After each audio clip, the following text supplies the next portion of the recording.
Hi, I'm Kamali, taking you through some of the things people are talking about and some of the stuff they're sharing around the world on NewsFeed today.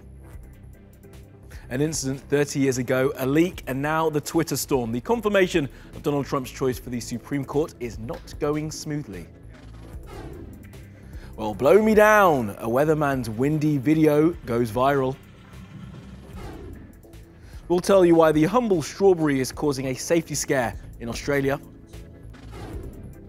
And today's animals doing stuff, dogs doing the doggy paddle.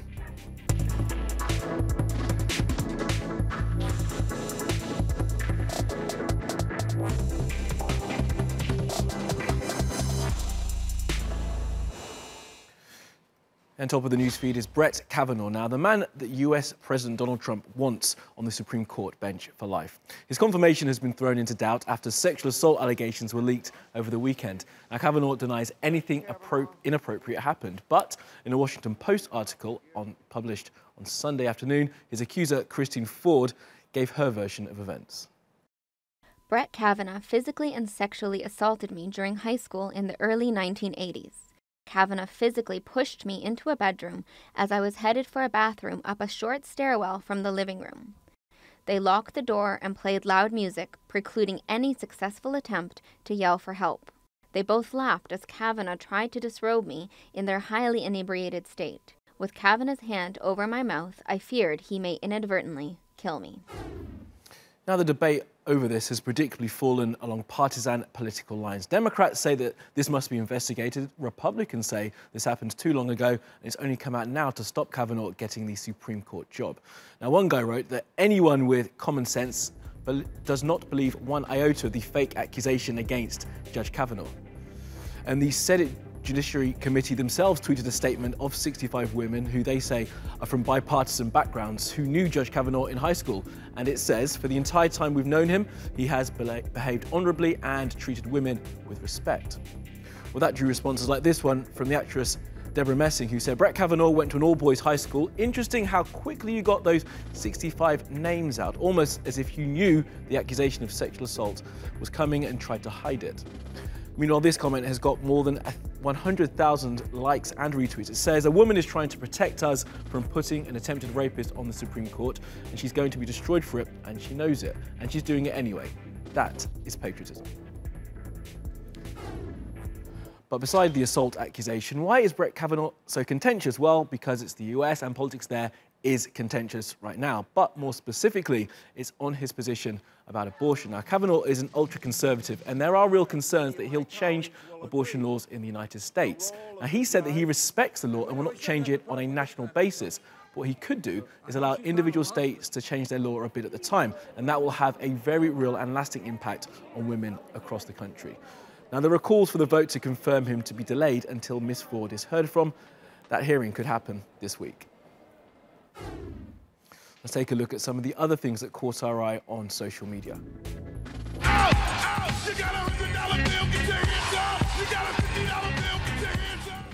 Australia's Prime Minister Scott Morrison is still milking that Fat Man Scoop meme his media team posted last week, even though he deleted it and then had to apologise for it.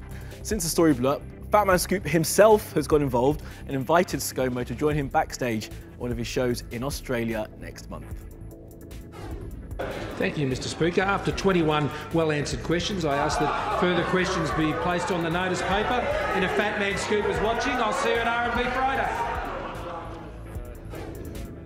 A serious storm in the United States has weakened, but not before a weatherman with 25 years of experience might try to make it look more dangerous than it was. And thankfully, the internet called him out. Now, this video of Mike Seidel pretending the wind was blowing him over while two people casually walked past in the background has been watched millions of times. And as my producer Denis points out, his cameraman must hate him because that pull-out to reveal those two behind him is perfectly timed.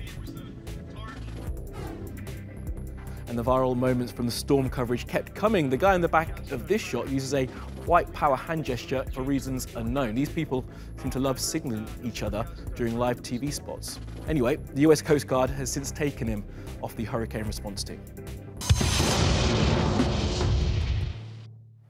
Now, the cheap clothing many people enjoy buying and wearing have a very real-world cost in places like Bangladesh. Around 40 million people there just earn a few dollars a day making fast fashion items for brands like H&M and Zara. Now, a few days ago, the government offered workers a wage rise, but many say it's nowhere near enough.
Now, land reform in South Africa is a huge topic of debate, and Cyril Ramaphosa's government has made it a priority. Now, most agree that farmland, largely in the hand of white people as a legacy of apartheid, should be redistributed fairly and equitably where it can be. But that is a massive long shot in South Africa, and some there are using the vacuum created by the indecision to try and grow more hate. I have heard stories and rumors of something sinister happening in South Africa. And they're bordering on genocide now. They've been attacked. They are being cleansed from the land. A genocide against the white population, ready to erupt into an all-out race war. Is there a white genocide happening in South Africa? The far right in the US, Canada, and Europe think that there's a widespread campaign of race-based killings of white farmers and land seizures, and even Donald Trump is tweeting about it.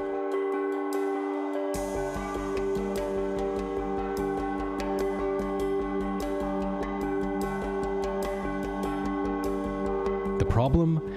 The story of white genocide is actually a myth. South Africa has one of the highest murder rates in the world.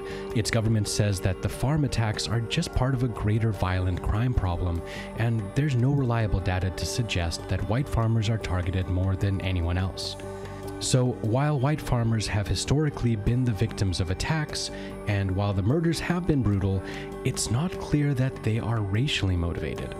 Analysts suggest that farm murders happen because farmers are seen as wealthy, easy targets, and the isolation of farmlands delay police response times and make it more difficult to catch the attackers.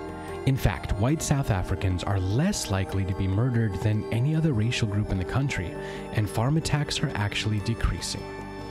47 farm murders were recorded in 2017, down from 67 the year before, and from 153 in 1997. So how has talk of white genocide in South Africa spread abroad if it's fake? The spotlight is on South African farms because of the government's land reform measures, which are intended to address racial inequality by redistributing land from white farmers to black farmers who were barred from owning them during apartheid. Two Afrikaner organizations in South Africa, AfriForum and the Suidlanders, are opposed to the land reform and are feeding the myth of white genocide through digital campaigns targeted at international audiences. In 2017, Simon Roche, a member of the Suidlanders, a white nationalist survivalist group preparing for a violent race war, spent the year traveling to alt-right conferences in the US and made guest appearances on a number of podcasts. Soon after, the story of the persecution of white farmers in South Africa started being picked up by more popular far-right figures like Ann Coulter, Katie Hopkins, and Lauren Southern. Even Fox News' Tucker Carlson and Russia's RT began talking about it. The idea of white genocide has actually been around since the 1990s, when neo-Nazi author David Lane mentioned it in his writings. He claimed that government policies which encourage multiculturalism and immigration in Western countries were actually designed to destroy white culture and would eventually lead to making white people extinct. The idea took hold and is peddled by alt-right figures from all around the world. The white genocide is even mentioned in a manifesto by Norwegian far-right terrorist Anders Breivik and by American Dylan Roof, who killed 9 churchgoers in South Carolina in 2015.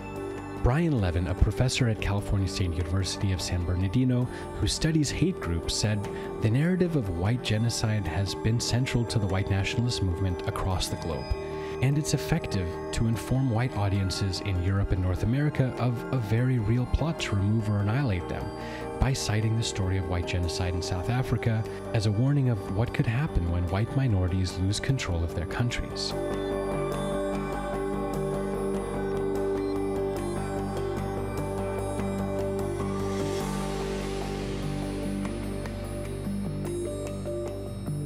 Is the far right using conspiracy about white farmers in South Africa to make the threat of a white genocide in the West more real?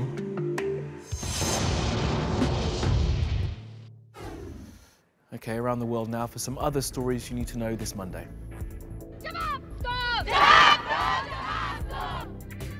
There have been protests in New Delhi after the rape of another young woman in India. Now, 3 people have been arrested after a 19-year-old was drugged, kidnapped from a bus stop and then gang raped by as many as 10 men.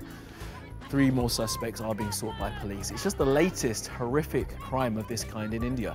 A brief Google search for the words India and rape bring up a plethora of similar recent crimes. Georgia's Orthodox Church is protesting the legalization of cannabis. The former Soviet state passed a law in July which allows people to possess and consume the drug. The government wants to eventually export it for profit.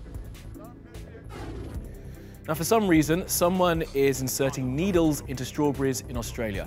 A man is being treated in hospital after he ate one, and the contaminated fruit has now been reported in 6 Aussie states. The advice from the authorities is to keep eating the fruit, but to cut it up first.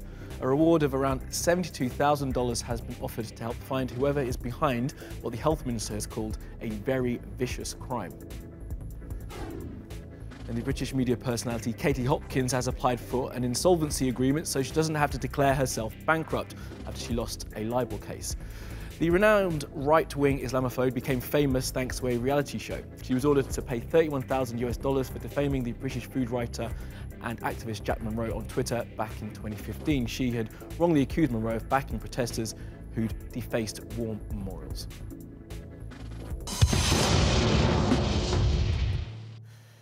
Now, Kenya is trying to change the way its people think about single-use plastics. It already has the toughest law on the planet surrounding plastic bags. You can be fined or sent to prison for making, selling, or even carrying one. And our environmentalists have produced a world's first. Have a look.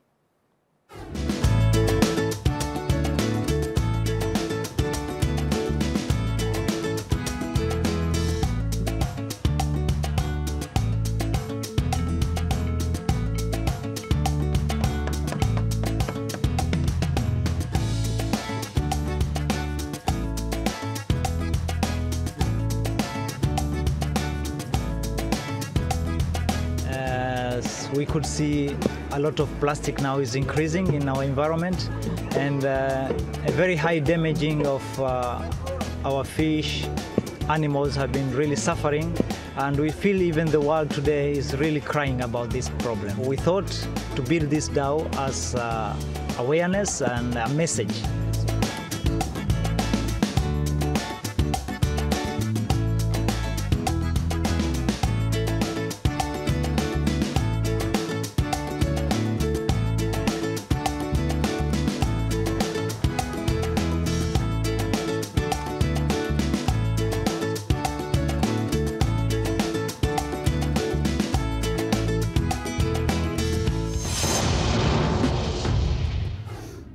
I'm told it's nice to start the week with a smile, so if you like dogs and swimming pools, this next bit of video is for you.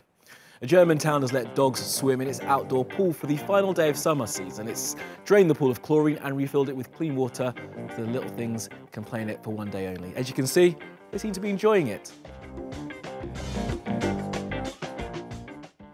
And we can thank Jem for that funk-inspired music. That's all from the NewsFeed team. Reach out to me with your questions, comments, complaints, and suggestions. I'm at Kamali Melbourne. You'll find us 24/7 on Twitter, YouTube, and Facebook.